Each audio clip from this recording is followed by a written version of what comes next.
podcast, man. It's your boy Sean Peoples. Hey, people, listen to me, man. If you like our vibes, you like the movement, like, subscribe, share, man. Comment in the comment section, ring the notification bell so you can keep up with everything that we got going on, man.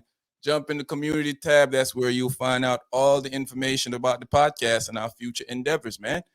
Just do all of that stuff for us, people, please. And AGP fam, thanks for being a part of the family. Thanks for being members of the channel. I'm here with Colin. Colin from Creed Realty. Colin's been a great realtor for me so far. I bought a couple of properties with Colin. It's the only person I use, and it was the only person I would recommend to anyone to use. Colin, what's going on, man? Hey, what's up, Sean? Man, it's a pleasure to be here with you again, man. Always thankful. Definitely, man. Colin, so Colin's a great guy, man. I met Colin a few years back when I was buying my first property, and it's been one of my best experience buying a property. So I've never used anyone else, and I've always recommended Colin to uh, anyone that I know buying a home, because I feel like when you're buying a home, the person that's helping you buy that home is supposed to make it as easy as possible and to make it as stress free as possible. And Colin definitely did that because we had some hard times on some of these things. Yeah, They try to put the stress on. They try to add some stress on it, man. man. We get through, man. And Yeah, it I'm was rough. thankful for your patience and entrusting me through it. Yeah, Especially man. on that first time basis, man. But that was a good one, man. Yeah. Remember, their agent was on our side. Yeah. He didn't even want it. He didn't even like the owner. He was trying to, look, man, I'm just trying to deal with this to make it happen. Oh yeah. Yeah, man. People can be so difficult for no reason sometimes, man. Man, it's crazy dealing with that. A lot of people unfortunately get emotions involved. Yeah. Which is this is an investment. It's a purchase, a big purchase, or anything else. Emotions can get involved, and it can literally make or break a contract sometime. Definitely. And if you want me to speak, if you're all right with me talking about that specific example of that time, Yeah, go ahead. that guy, remember, it was the gutters. Yeah. Because he didn't want to deal with the gutters, and we brought it up and anything else, and he became a hassle about it. We were already in the contract. We had done the home inspection. He brought up the issue was we brought up the gutters and what we needed him to compensate for it, and he was giving it no. He didn't want to do nothing, anything else. Okay, no problem. The other part of going through buying a house is here in the Hampton Roads is the termite moisture inspection as well.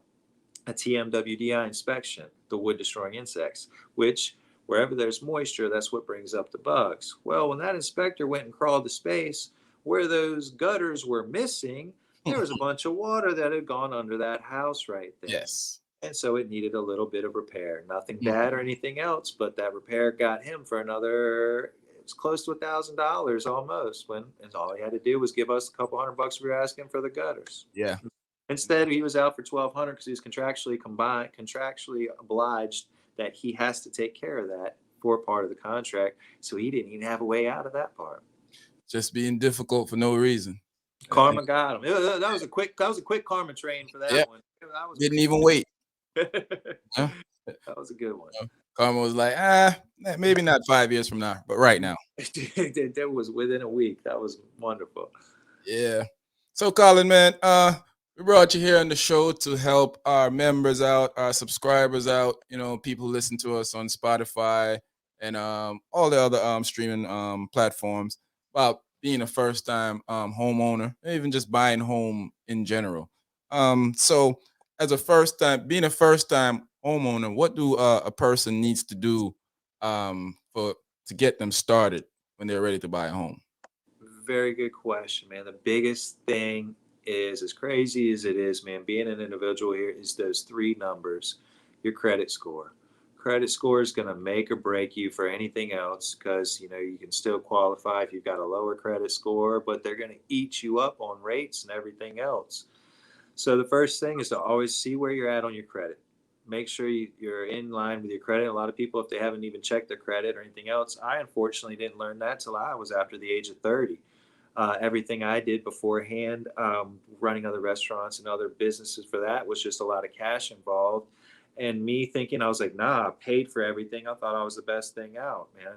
You're nothing. If you don't have credit and everything else, you're not going far in this world for every part of it. And plus, it'll make everything else in your life so much easier. So first and foremost, get your credit straight. Not saying if your credit straight, you're good there. Get that initial down deposit. Get your deposit down, what you're going to need. Anywhere from 3 to 5% of the purchase price of what you're looking for. A lot of thing that a lot of people I would say their holdback for a lot of people is just also call a lender. These lenders work for you. It's their job, and it does not cost you anything. Reach out to a lender. Make sure it's comfortable. If you call a lender and they're not even that cordial or to you on the phone from the beginning, that's not someone you're going to want to work with to be able to go through the whole process of a house, because you're going to be in contact with that person consistently. If you have a friend who's an agent, another realtor or anything else, ask your realtor. He'll be able to point you in the right direction of a good local lender. You'll want to stay local. They'll know the best options for the area. They'll know the best benefits for you and everything else. Every area has its different things that they deal with. We have the flood issues here we have to have and everything else. The termites are always a big issue. Everywhere else has different, whatever it may be for the area. Yeah. But that would be, I would say, the definite first route. Make sure your credit's good.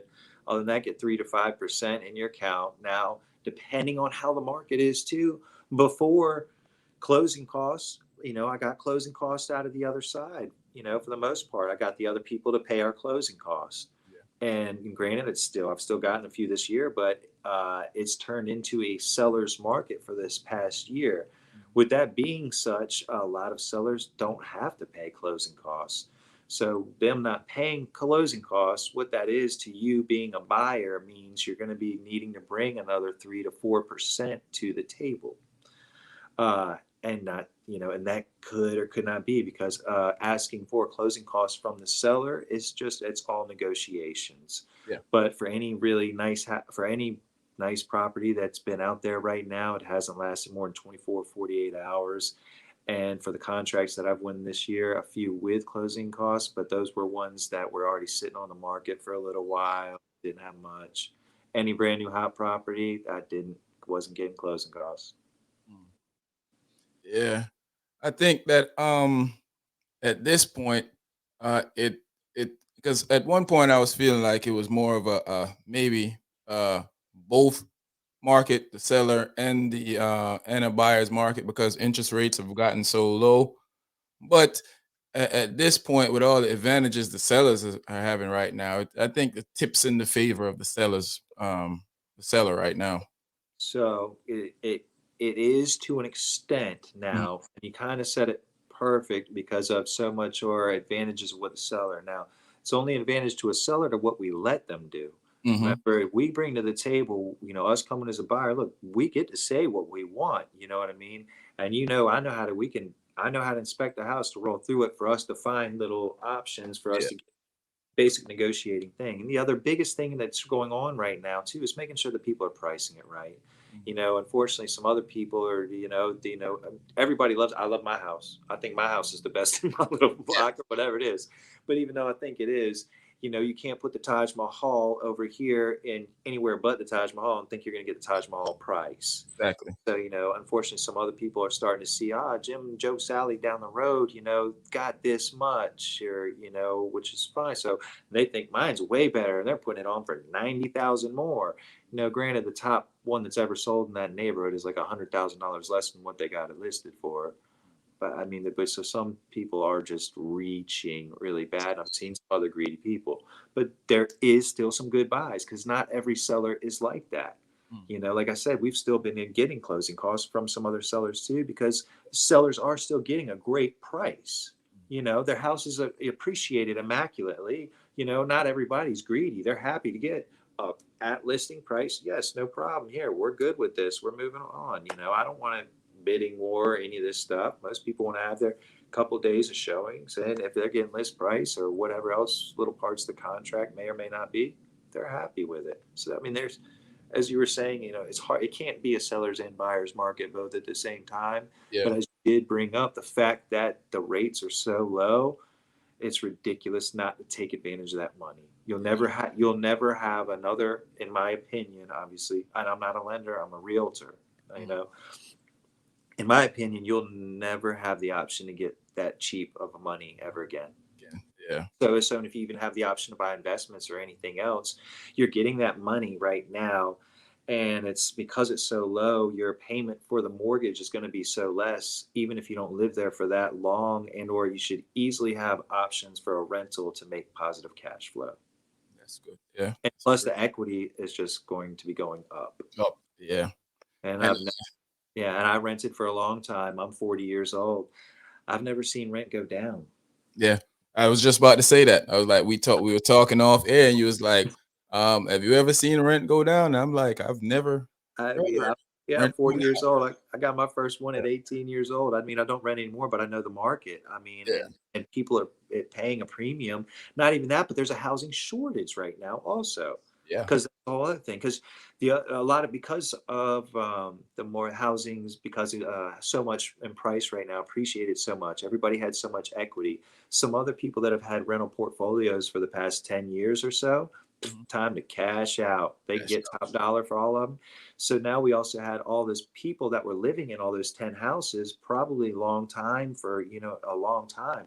All of a sudden, all these people need to find a house. Yeah, All these people, some of those people will be able to qualify for a house, but unfortunately, maybe may or not be. Not all of them can. That's hence why they are that's renting.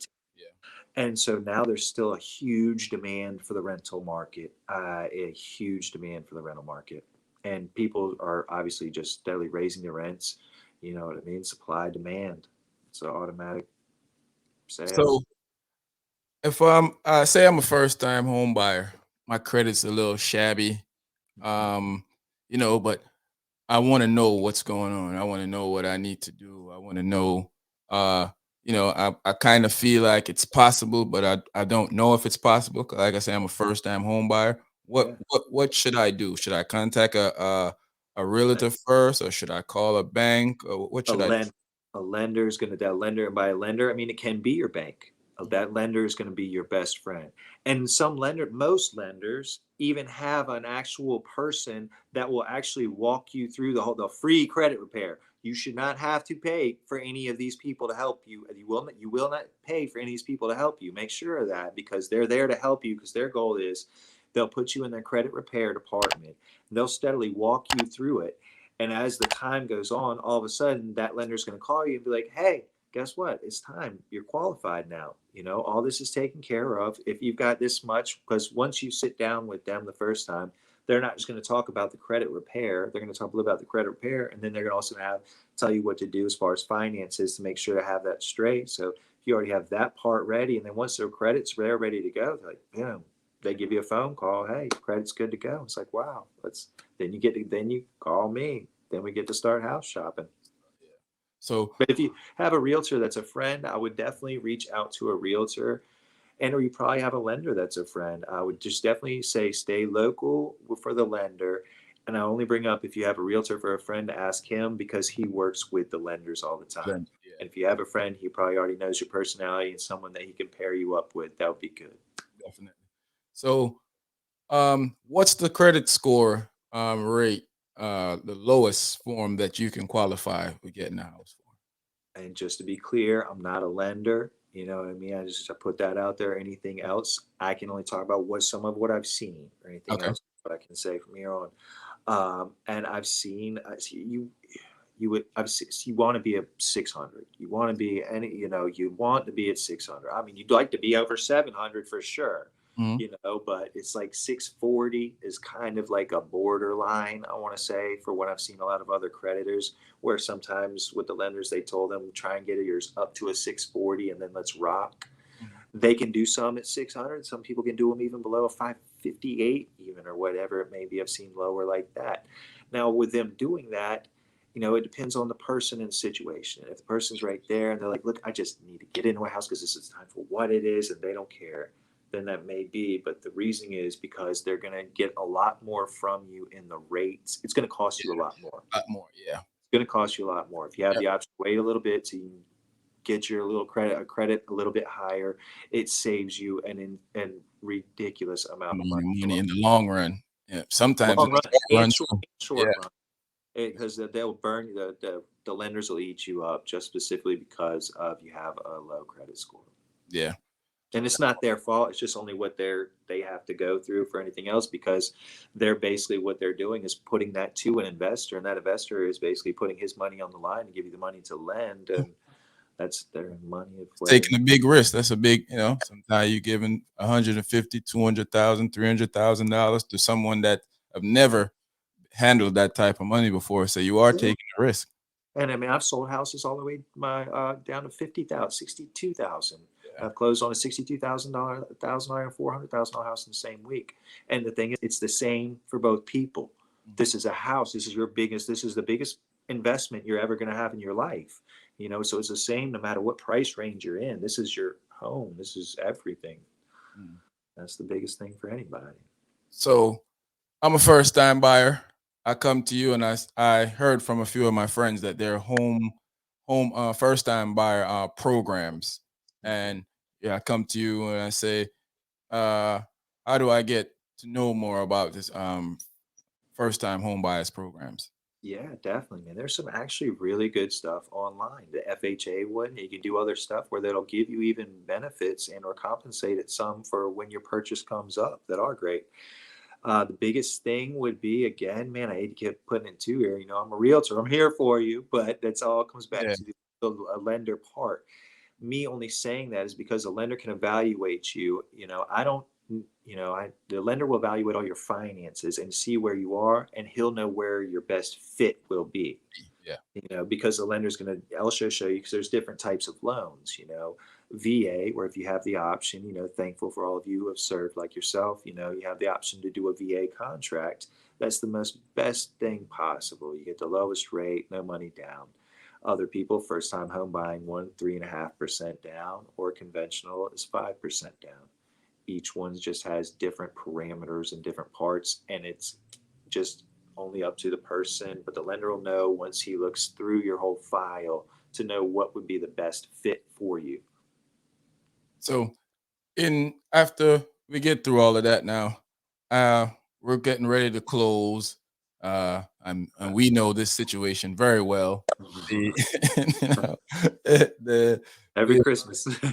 yeah, Get a reminder every Christmas. yeah, the homeowners start, you know, kind of reneging on the deal, kind of start moving a little funny, start slowing up the process. What's there for us to do then?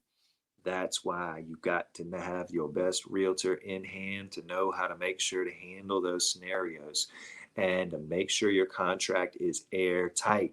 Everything's contractually. It don't matter. I don't care how that person is feeling. If they're having a bad day or whatever, guess what? I've got you contractually obliged. This is what's going on. This is what I have in writing. You've already signed it from there.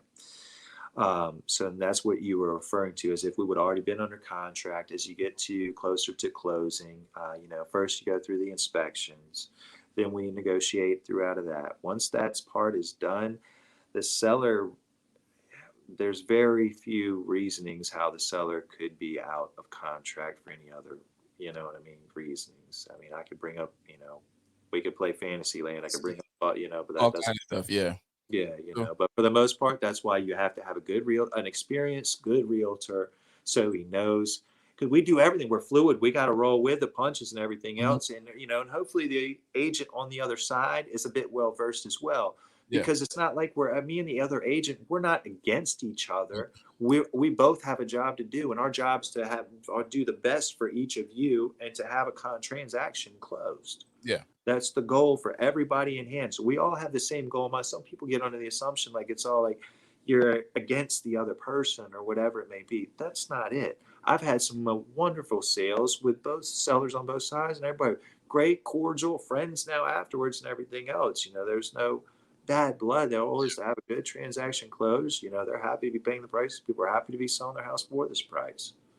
So there's been a lot. I've been very blessed to have a lot of great clients like yourself, man. Thanks a lot, man. The best thing was having a great relative like you to walk me through a lot of steps to basically, they went out there in the fields and had to get some stuff conquered, but we're not going to talk about that part of it. But It was good, man. I had a great experience with you, man. That was amazing. Those were some good times, man. And I know it's done well. They both gained some great equity in this time period, yep. and that's the biggest goal. I mean, that's the only goal too. That and real estate's the only way for everybody else to get, in my experience, from anything else, for them to get that far ahead, Yeah. to for to make some extra money. You know what I mean? To gain that equity. You know, have stuff to be able to set people up, set a family up with, and everything else. Leave something back, generational wealth. Yeah. Um, so, for those who don't know what an inspector is, the process of the inspector comes in. What exactly is an inspector, and what does the inspector do? Okay, home inspection. Once you're qualified, once you're with your realtor, then you go out, start looking at houses. You're like, boom, this is the house that I love, Colin. Let's put a contract in. We write up the contract, get it to the other side. The other side says, yes, we're good. Boom, now we have a ratified contract. Once we have a ratified contract, the very first step is we set up the home inspection. Here in the Hampton Roads, we have a home inspection and a TMWDI inspection. It's a termite, moisture, wood destroying insect inspection. Those are two different inspectors. The home inspector we choose. Obviously, you're not going to want to have the lender, or the other side, choose to who they're going to want to come through and tell you about the house. Yeah. So I obviously know a few in the area. As of a couple years ago, thankfully, they actually have to be certified. So you have to make sure, if you're looking at getting a home inspector, see that they've been doing this a while, look for great reviews, make sure they are well versed. Now, they will not be, their goal is to educate you about the house, Mhm. and hands down to look for any, really bad things. But they're looking for everything, and they'll let you know. The great ones I know, it's going to be a couple-hour process. You go through the whole house. They literally go in, around everything. Their goal is to educate you about the house, make sure everything is functioning as it should be. Tell where, look, I notice up there's been a little paint and a patch up there. You might want to ask them what happened up there at time. Was there a leak over there? Has anything happened that we should know about or keep an eye on? Certain houses have little quirks, like, I know if I lift this door up over here, certain things that, whatever, it may be, they look at everything. Now, he will let you know as far as, basically, at the end of it, get the inspection. It's going to be online and on paper, whichever you prefer. Most of the ones do it easy way, green, yellow, red. Red, automatic stuff you need to have taken care of. I always, other things that I've seen people a lot lately, man, is those old pipes. And that's not part of the home inspection. And people have, I mean, it should be, but that's an extra inspection where it costs $200-300. If you have any cast iron pipes and you're going into buying a house, make sure they do send that little camera down there, pay the extra couple $100 and have them check that out, because those are old pipes and they cause a lot of issues. That's just me speaking from some obviously other Yeah. experiences that happened not Yeah. so often. You don't know, make sure you don't have any trees hanging over the house, another thing. But the home inspector's job is to really educate you about the house and let you know if he sees something really bad with a foundation issue or whatever else, that he can maybe let you know you need to look further into, or be like, run for the hills. Yeah. You know what I mean? That may be out. Now, granted, there's always going to be things on a home inspection. Definitely. Even new Just homes. so that, brand new homes, it doesn't matter. There's going to be stuff on there, so don't be surprised when you get it and you're like, oh man, there's this, and this. I mean, certain other things are just the basic, most common. Always on an exterior door, on the back of it, there's usually a little bit of moisture, a little block needs to be replaced, or certain other little things that are just common. Because Yeah. a lot of times, just home maintenance issues is usually what it is. Also, when you own a home, you're going to have to do certain things to maintain it, whether it's caulking over around the vents up on the roof, certain other parts, things like you're supposed to be doing over the Window years. seals and stuff. Yeah. Yeah, and that's all it usually is. It's just the inspector pointing out some other home maintenance stuff that hasn't been done, if Yep. it's not, besides a major issue. Yeah, some preventative maintenance that most people steer away from. They don't pay attention to. And some people just don't know. They And don't that's the know other that thing. No, that's the other thing. Education's best. Most people don't realize how much, like back to the gutters thing, how much gutters could really save or make or break a house. Yeah. For Yeah. dude, And because the last house that bought together, remember, we were surprised that they had no gutter on the house. It was like, remember how much there's that little part where that yard was yep, down just because the one had done it, and yep, that's what he had to pay to have fixed, because that's the worst thing. That you always want your house, you want to have everything going away from your house, yeah. away. Want to run exactly. You don't want it to run into the section of the house because all you're doing is you killing the structure of the house right there. Yeah, You know. it's not good. So after the inspector go through, contracts ratified, everything is set up. We know who's paying the closing costs. How long is typically the wait time period for a person to wait to Yeah. close on their home? Yeah. Once we write the contract, it's usually between 30 and 45 days. It's how much it's when you and I, me and the person sit down for it. We found the house. All right, we're turning a contract in. You found the house you love. When we sit there and do that, we also write in the closing date that you would prefer. Mhm. That is negotiable to the other side as well. But you got to give the lender the time to be able to do the whole part of it. The inspections, title work has also got to be done. So it's 30 to 45 days. Now, because they were so busy last year and everything else, man, I saw some getting pushed back, and it was just lender. Yeah, so that's another thing that can happen. Imagine that you're ready to close, and the lender's pushing it back, which are things that can happen and not good, It- not fun. a refinance, as I'm one of those guys that I stay up on the interest rates, and I happen to have a lovely one myself right now, but it took they promised me 3 weeks and it's 3 months. Yeah, you know? yeah. I, But I tried I to go couldn't through be it last. upset because it was working with me. Yeah, I tried to go through one last year, and I actually gave they canceled my. I was 3 months into it, 2.5 months after I told him I already had it broken down to him because it was right in November. I was like, it's about to be the end of the year. Are you gonna be able to do this before the end of the year? He's like, yeah, we're only this far back, man. I've got you. You already got me all. I was on top of my paperwork, because if you get them everything, as long as they're not waiting on it, yeah, yeah, yeah, yeah. Man, turns out mid-January, this guy's hit me back. And the actually government came out with some other new stuff for self-employed people and everything else. They just quit doing it for self-employed people. So Uh, he had me reeled in there for 2.5 months battling and everything else, and then told me all of a sudden his company was just up and done doing anybody that was self-employed. oh man.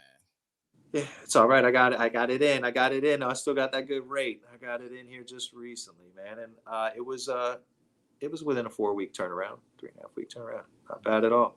So during that period of time, what can stop a closing?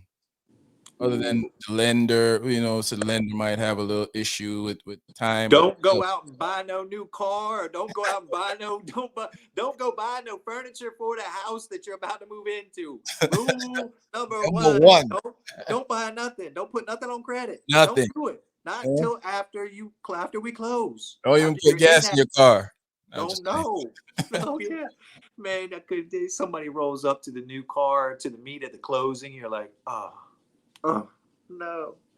Yeah, so that's the biggest thing, man. Don't build no credit. Don't do nothing while you're in contract or anything else because that will bite you in the bum. They will see your credit and anything else because they have your whole lending, they have your whole transaction based on what you had already shown them from the beginning. And granted, the lender will instruct you with that, but I will reiterate it. You just don't buy anything. Don't put anything on credit. It's the biggest thing. Gosh forbid. There's multitudes of millions of things that can happen, but Mhm. that's also why it's my job. That's where I come into play. My job is to keep the lender, the title, and the other side all working because I'm working for you. So, and what I do for you is making sure everybody on that other side is all in order, has everything of all the I's dotted, T's crossed, and everything is rolling smooth. If I catch them slacking or not slacking, but missing something on right there, I get on it at the top ahead of time before it turns into a bigger problem at closing.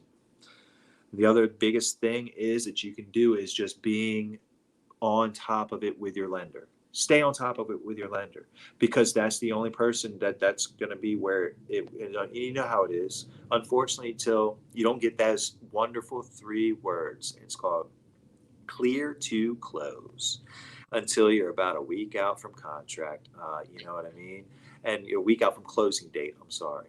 And being that close to the closing date, that's when you're really finding out. So the biggest thing is to be honest with your lender, stay on top of it with your lender, and have a very good relationship because that lender, if that lender, gosh forbid, if that lender missed something, I've had some very bad, I've had some heartbreaking stories too, man, where I had a guy move all the way here from the other side, from the West Coast, because his bank has told him, and this is one of our banks or whatever, and told him, you're good, you're good, you're good.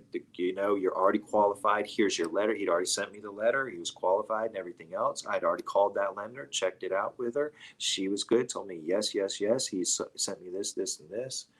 Man, I already, boom, got him in, ratified. Here we are, 5 days before closing. This guy's staying in his truck with his dog until then because he has a new job lined up here waiting to get into this house. Actually, I got him early possession. I talked, negotiated with the other side, got the guy already living in the house, which is called early possession, because I had a good relationship with the other agent. And the bank came back and said, sorry, there's absolutely no way we could do it. I couldn't get him. I swung him over to another lender. That's like, dude, this wouldn't qualify. I can tell you right now, there's no way I can do it. I can't pick this up. And and he's looking at me like, what do you mean? You know what I mean? I called that lady, called her boss, and everything else. What she did, she missed up. She missed a type of we'll just say she missed a checkbox from the beginning or whatnot, and would have said something to do with his divorce part or something else that she overlooked. And yeah, and because of her mistake, this gentleman was basically homeless now, completely from the other side of the country, with a job, still has a truck and his dog. And here I am doing and I had to get him out of the house that he was already set up into. Yeah, Right, yeah, early possession is just yeah. do you remember we're speaking of they remember the lady that filed for bankruptcy while I was buying the Oh, home? oh, oh, yeah. You gonna start at a trend now? So I've dealt with that twice now. Yeah, you were the first. Yeah, that was quite a experience. Yeah, Like people. what? Yeah, but Like, what do you mean? And so yeah, those are holdups that nobody can. Those are things that do come about.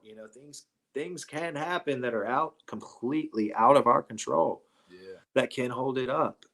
Luckily, back to the same thing. Know somebody who knows how to, man, dodge and weave with the punches, man. Keep it going, because there's always a way to save the contract. Yeah. There should always be a way. As long as if the other guy's even being knuckleheaded, I can kill him with kindness. Like, look, man, remember, we're all here for the same objective. Our objective is to get this transaction done. So, after the contract is closed, is there any way we get to the house and we see some stuff that maybe the inspector missed, and now we having buyer's remorse? Is there any way we get out of that contract from buying that home? You said a very crucial word right there on the last sentence. You said after we closed. Mm. That was the key factor. Once you sign at that table right then, and those keys are in your hand, that's you, big man. That's you all day. That's you all day. Now, I don't want to talk about that what could or could not be or anything else. So let's just keep it clear like that. From that time you're at that closing table, you get them keys. That's you. That's your house. From then on out, anything in, out, or around to do, good or bad with that. We also live in what is called a buyer beware state. Mhm. Specifically, that's kind of comes back to the same thing as that, which means once you buy, that's yours. Mm. Now, where that also comes into play, and that's something that we always do, we also remember we have to have that final walkthrough. Yeah. Where that comes into play with the contract is right before, that's the last thing we do before the closing date. And I'd keep it within 24 hours of that closing date, because lightning could strike or whatever, and I'll drive by even in the morning, on the drive by the house, make sure lightning didn't strike the house on the way to the closing table to go meet you at wherever we're at, or whoever at closing table right then. When we do that final walkthrough, we're making sure that the house is exactly as it was from the times that we had been there previously and were there for the inspection. The other part that we're doing at that final walkthrough is we're making sure that all of those issues were taken care of and all the repairs done, and we have all the receipts for such, and we are looking over to make sure that, if that sink was leaking, all right, the sink's not leaking now, making sure. Now, if there is anything that was supposed to be fixed and it did not get fixed, now we can write it into that, I can write it in there where we can still close and they will still have that fixed. But that's where that final walkthrough report is a big thing. And we get that over there to the other side to let them know, gosh forbid, if something wasn't fixed in time, to make sure they sign off on that before we close. Okay. And Last thing. After you buy the home, is there a time limit of you being able to sell it? Do you have to live in it for a certain period of time before you can sell it? Each of those is different. What it's going to come down to is what type of a loan you bought it with. Mm, The type of loan that you utilize when buying, that will decide what you are allowed and not allowed to do within what time circumstances with that property. okay. And each one is different between a VA, FHA, or conventional. If you're buying a straight up investment property, obviously free to do as it is straight out the gates. Investment properties are wonderful, especially with those rates that they are right now. If you got 20% to put down on a property, I would highly suggest anybody should. Yeah. Yeah. Well, thanks for coming through, Colin. It's been great Absolutely. having you here. Uh, hopefully, you guys learned something from this, be able to use some of this information to better yourself at buying a home or to just educate yourself at buying a home. And if you're in the area, the Hampton Roads area, uh, I would say maybe even the DMV area. This is the guy. I wouldn't if I'm buying a home, I'm not using anybody else other than Colin, and I would advise you to do the same too. There's hard to find somebody that's actually out there that's gonna work for you and make you feel like what you want matters. And this is definitely a guy that had done that for me, and a lot of people that knows me know that I don't talk in between lines. So if I didn't feel like this was a great guy to do this stuff with, I wouldn't have him up here telling you this stuff, and I wouldn't be telling this guy is official. Everything that I asked for, everything that I wanted to happen, this guy has done it. Kind of drove to my house at 9, 10 o'clock at night to give me some paperwork to tell me what's going on. From out of town on vacation with his wife coming back in town, they stopped by my house to let me know what's going on. So that's somebody that you want to work with. So if you're in the area, it's Colin, CreedRealty.com. Hey, Colin, if you got a Instagram or Facebook that you would like people in the area to know, go ahead and shout that out too. Please, man, definitely. Like I said, that's my email right there below. And don't ever feel shy just to shoot me questions or anything as such. That's what I do. My job is basically to help educate you to get you on the right step to buy a house. Get in a house and get it, because otherwise the government's trying to buy up as much as they can to keep you out of it. Hit me up, man, on Instagram anytime. My name's Colin Tomlinson. That's my full name on there. I do work with Creed Realty, but you can reach out on my email right there, and it's easy to get my number anytime. I said any friend of Sean would be a great friend of mine. A pleasure to have it, man. This is hard work that I do, and by that I mean it's a loving world and makes the best thing to be able to be around good people. And like I said, you were a pleasure to work with, man. Always appreciative, especially with the referrals and anything else, man. And I always do you right. Definitely, definitely, definitely. So once again, thanks to Colin for coming through, giving us some advice, educating us on being home buyers. Colin's a great guy. Colin, shout out to Colin's wife. Big up the wifey for me, Colin. Yeah. Thank. People, this is the Anything Goes podcast. Follow these instructions to be successful at buying your first, second, third, fourth, fifth, even sixth home. Just follow these instructions and you will get far in life. Thanks for coming through again, Colin. It's the Anything Goes podcast. Your boy, Sean Peoples. If you like our vibes, you like the movement, like, subscribe, share, comment in the comment section. Ring the notification bell. Hey, people, thanks for joining us today, man. We're out of here. Yeah.